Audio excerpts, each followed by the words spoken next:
Buenos hermanos, que é Roberto Simões, site Yoga Contemporâneo. Estamos no curso Yoga Malandro e a gente adentra a uma parte chamada de corpos relaxados como reflexo de uma alma plena. A partir do século XIX, vem comigo, não me perde agora. A Revolução Industrial, dentre outras transformações em sociedades europeias e norte-americanas, sobretudo, foi comum a mudança de vida, então, da ruralidade para a urbanidade, e foi de um ritmo bem acelerado. Com isso, surgir de termos como nervosismo, irritabilidade, cansaço, nos habitantes das grandes cidades que se formavam era absolutamente normal.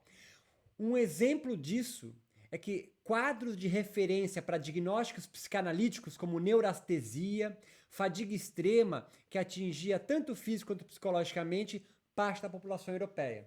Na psicanálise, então, há relatos, né, nesse mesmo período no qual o yoga começa transplantado da Índia para essas sociedades de mudança da zona rural para a urbanidade na Revolução Industrial, vão ser diagnosticados como neurastenia. Então, entenda, há um conjunto harmônico acontecendo aqui, se a gente pode dizer, que não é harmônico, né? Mas são circunstâncias que promovem novas linhas de fuga. E é daí que entra o yoga. O yoga, assim como houve na passagem, né, do feudalismo para a nossa sociedade, né? Uma linha de fuga ali, o burguês, o cara que tinha grana, e o trabalhador que tinha só mão de obra se juntam para formar então essa nova sociedade capitalista. Não é à toa então que se junta uma espiritualidade saindo lá da Índia, terapêutica, ela vai se transformar, que tem como sua base filosófica Chitta Vritti Nirodha, diminuição do turbilhão da consciência, casa-se muito bem com uma sociedade que recebe essa filosofia espiritual, esse darshana hinduísta ainda, para acalmar, para aplacar essa neurastenesia, nervosismo, irritabilidade, cansaço desses novos habitantes. Então, não é coincidência que isso ocorre, e acredito a esse momento histórico, a transplantação do yoga, a origem de novos agenciamentos e linhas de fuga modernos, para os kleshas, para os estresses e emoções começando a se configurar. O mito da mente agitada como produção do estresse como doença, a irritação, as neuroses, nervosismo, olha o nome do livro do professor Hermógenes, Yoga para Nervosos, tudo isso não é uma coincidência. Essa mente agitada precisa ser atenuada, essa irritação e neurose e nervosismo nasciam como doenças psicológicas, no qual não é um vírus, né? Um agente físico, eu tomo um remédio, alguma coisa assim, uma vacina, que ele para de agir, né? Tem aqui a sua imbricação com a yoga moderna. Todos esses novos sintomas, entretanto, podem ser compreendidos como sinônimos agora de sofrimento, dukkha, para esse novo micro-universo, a nova narrativa, essa nova gregaridade que já é secular, laica, ou está se encaminhando para isso, então pode aceitar uma nova forma de ordenar a realidade que não é a sua dominante, o cristianismo, por mais que esses primeiros yogis latino-americanos, como nós vimos, vai agregar conceitos do cristianismo, espiritismo e as religiões nativas para o yoga fazer parte. E, sobretudo, trabalhar com essa irritabilidade, essa fadiga, déficit de atenção, agitação mental. O yoga e a meditação para aumentar a produção, né? Ser mais criativo, vai surgir décadas mais tarde. É que nós estamos vendo hoje, 2020, né? Yoga para CEOs de empresa. Eles não querem atingir Kaivalya, né? Um autoconhecimento. Eles querem ter uma vida mais criativa para produzir mais coisas. E tudo bem isso, certo? Fazer o quê? Faz parte. Nós vemos, então, numa sociedade que faz isso, né? Então, não vão jogar a água com o bebê dentro, né? Então, não será por mera coincidência que a definição de yoga que se populariza entre muitos yogis modernos está na diminuição voluntária das modificações da mentais ou da mente. E mais uma vez, essas novas perspectivas não são deturpações ou erros de interpretação das escrituras sagradas de um yogi ou de um yoga, né? Mal intencionado ou burro, né? Que não conhece os textos. Não! Isso é todo uma ação, uma inovação espiritual de yogis que leram a realidade à sua volta, política, social, religiosa, e retomaram o processo criativo de suas vidas com base em suas próprias vivências e escrituras para a solução de novos problemas existenciais que estavam e continuam existindo. Quem primeiro faz essas construções, como veremos, são os próprios yogis, não são norte-americanos ou europeus avisados. Isso é tão evidente, né, que se você quiser irritar um amigo seu, professor de yoga ou de meditação, você for falar para ele, pô, você não é aí um yoga, um meditador, tá tão irritado, está tão estressado. O estresse acaba tendo um valor negativo e o relaxamento, o estado zen, acaba tendo uma valoração positiva, né? Portanto, o desejo de alguns yogis atuais, ao menos entre os brasileiros entrevistados, né, como nós vimos, vocês puderam aí ouvir todas as entrevistas na íntegra, parece residir em corpos, mentes ou alma e espíritos relaxados. E o relaxado aqui, duas coisas. Não é o da biologia e também não é do senso comum. O cara tá relaxadão. Quando você quer ofender alguém que o trabalho dele não for bom, você fala, nossa, que relaxado que você foi. E por que isso acontece? Porque nós somos descendentes ali muito do pensamento da ética protestante, sobretudo norte-americano. Não sei se você te ensinaram aí, né? Mas o Brasil é colônia nos Estados Unidos e a gente reproduz o modo de viver norte-americano, né? Já visto a quantidade de filmes que você assiste no Netflix que são norte-americanos e você acha um filme iraniano chato, tedioso, né? Isso é o hábitos, né? Isso é construído socialmente. Então, o relaxamento yógico, o oposto do estresse yógico, que não tem nada a ver com a biologia, é uma outra cosmologia, vem se transformando em sinônimo de purificação ou desintoxicação ou exorcismo dos kleshas estresse, que não podem encontrar terreno fértil para germinar em corpos, mentes ou almas yógicas relaxadas espiritualmente. Então é uma nova construção, é um novo mito. Não dá para entender estresse e relaxamento dentro do yoga se você não compreender ele como novos símbolos sendo construídos, ressingularizados. Você não pode cair no senso comum que Max Singleton fez, aquele inglês que a gente conversou já, de dizer que é uma deturpação essa aproximação do yoga com relaxamento. Cara, pode até ser em alguns yogis, mas não dá para generalizar todos. Há uma nova construção mítica sendo construída. Então o yoga moderno, ele vai além do sentido convencional da terapia biomédica, né? De Michelis, por exemplo, essa pesquisadora norte-americana, como a gente já apresentou, define os yogas posturais modernos como, entre aspas, palavras dela, religiões seculares de cura. Olha que interessante a construção. Suzanne Newcomb, uma outra pesquisadora importante da contemporaneidade do yoga, define yoga como religião mística. Místico é alguém que estabelece uma conexão direta com o divino, mundo espiritual, sei lá o que o nome você queira dar para isso, sem intermediação de sacerdotes. Geralmente a gente faz pra gente pensar em símbolos, né? A gente, sobretudo nós católicos, né? No Brasil, América Latina, a gente faz uma comunicação, né? Com o mundo espiritual, com Deus, com os espíritos, sei lá o quê, de forma horizontal. Você pede auxílio a anjos, a reza para santos, ou para o próprio sacerdote fazendo intermediação. Eu acho nada a ver isso aí. Não é problema seu, faz análise. Mas para muitas pessoas que são convertidas a uma religião, há um sacerdote que intermedia isso. Você gosta, se você não gosta, você acredita. Isso é problema seu. Isso é problema seu. A questão é que existe, é um fato. Eu acho que é mentira. Pouco importa a sua opinião, tá né? Pouco importa, né? A questão aqui é olhar o mundo e não transformar ele porque você não gostou do jeito que tá. Os místicos estabelecem uma relação vertical, né? Direto. Ele não precisa de santo, anjo, espíritos abençoados e nem de sacerdote. Ele estabelece direto a conexão. Haja visto os derviches, que é a ala mística dos islâmicos, né? Dos muçulmanos. Eles então dançam, aqueles caras com saia, um chapéuzinho assim, eles dançam para formar um cone de poder até Deus, Alá, e aí eles sentam para meditar e estabelecem a conexão. Suzanne Newcomb faz um trabalho parecido, dizendo então que os yogis fazem as posturas, os kriyas, os mantras, todas as mandigas que a gente faz no yoga, e aí quando vai sentar para meditar, estabelece a conexão direta com o divino, dispensando os sacerdotes brahmanes. Sacou o rolê?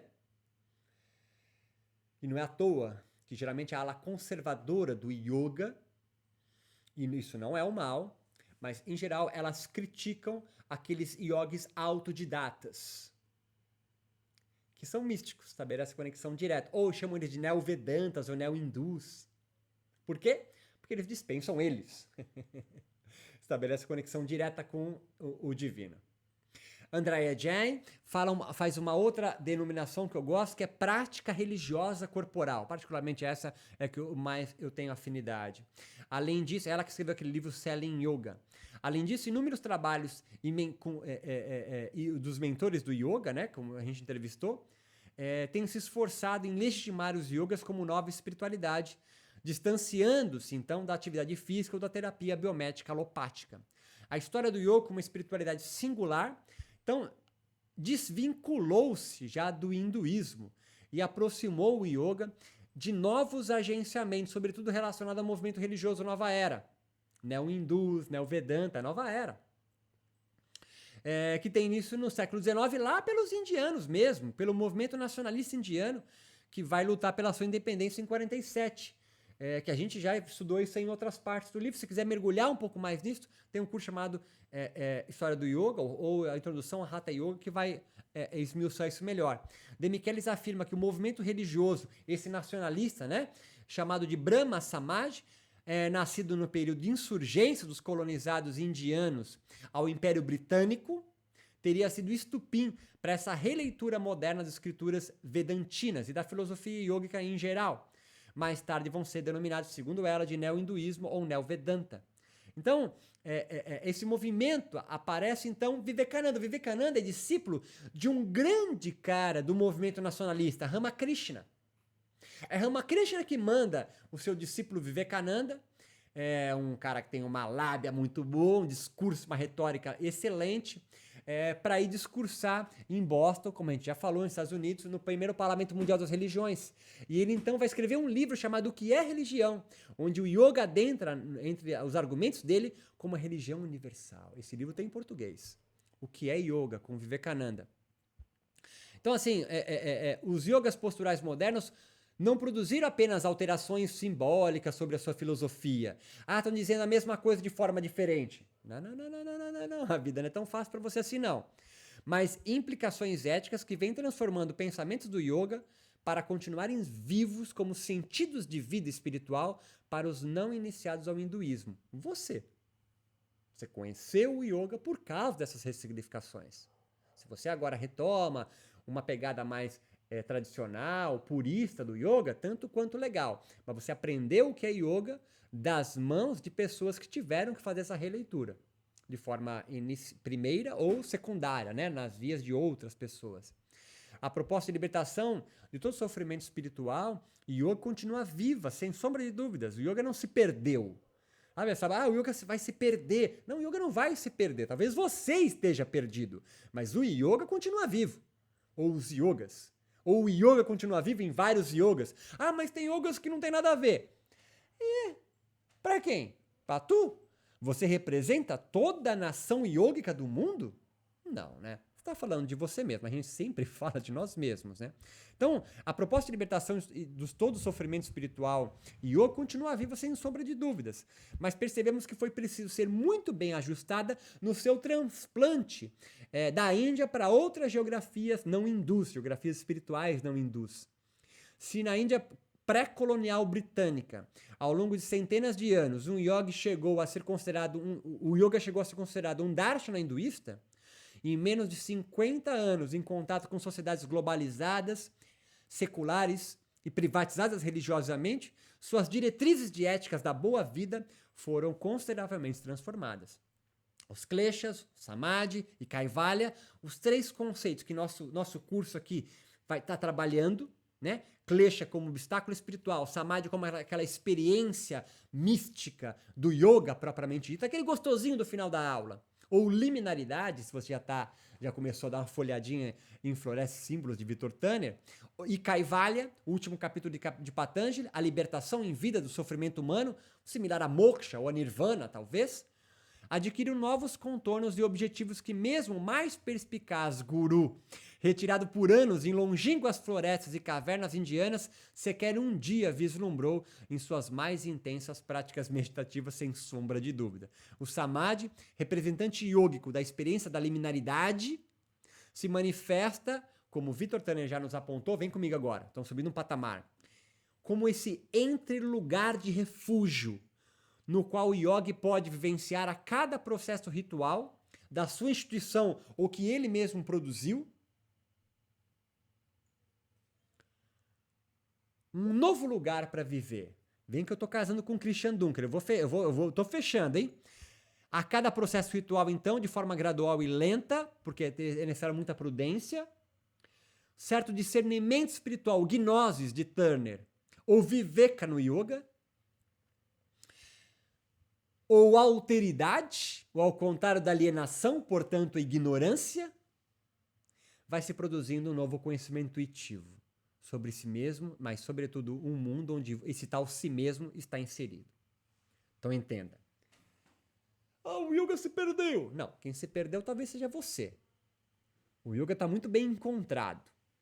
A cada prática espiritual do yoga, eu falo espiritual para diferenciar de práticas que sejam seculares e laicas, que existem, claro que existe. Práticas de yoga muito similares ao Pilates, por exemplo, que para mim é a prática de yoga secular mais honesta. O seu Joseph Pilates, falou, tô pegando de lá e tô secularizando, tô tirando as imagens, tô tirando todo o blá blá blá, e até a respiração vou mudar, vou fazer pela boca para não parecer que é igual.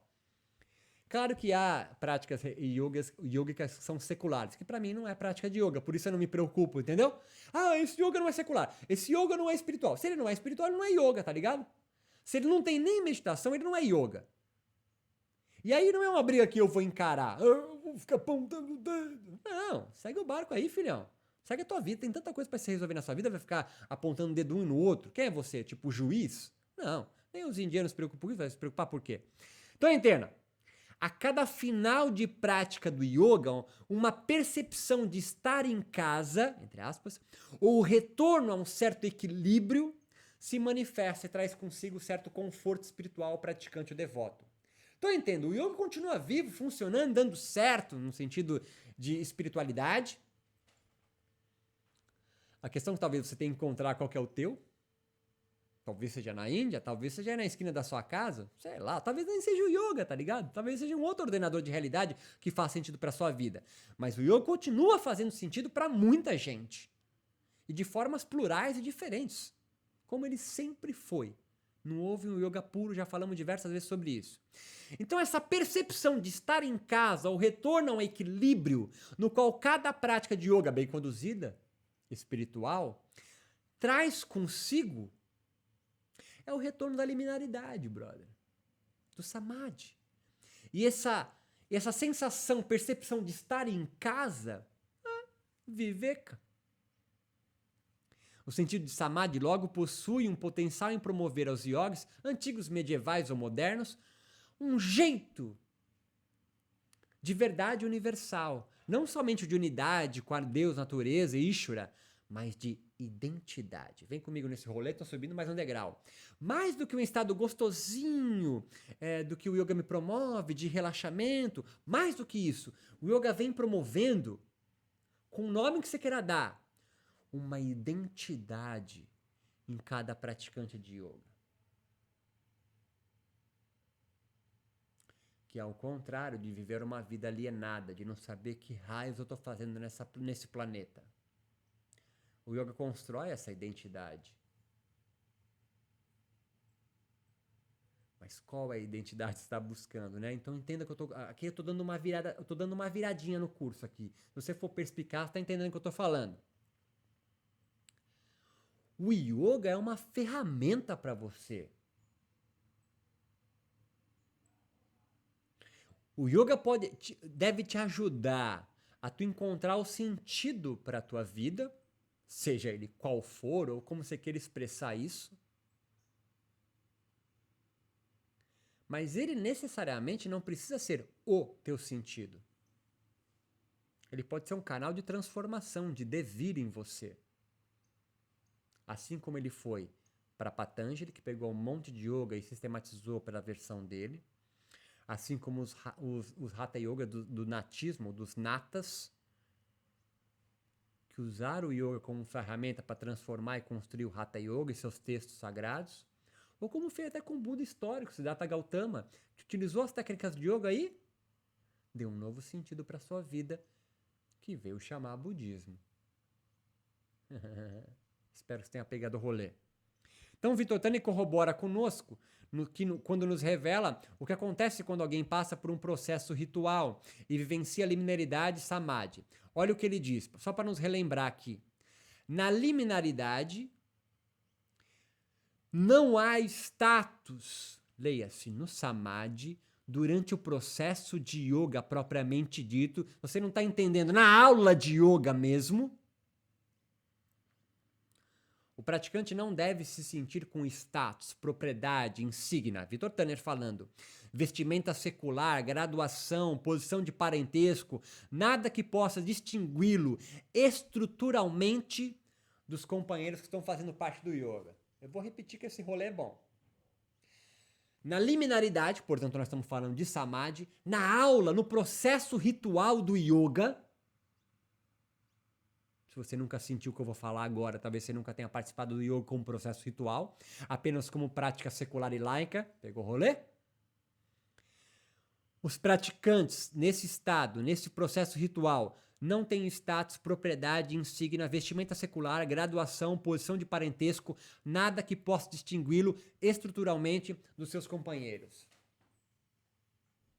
O espaço liminar samadhi é um entre-lugar, em que pode ser você mesmo, justamente onde não há papéis institucionalizados a desempenhar.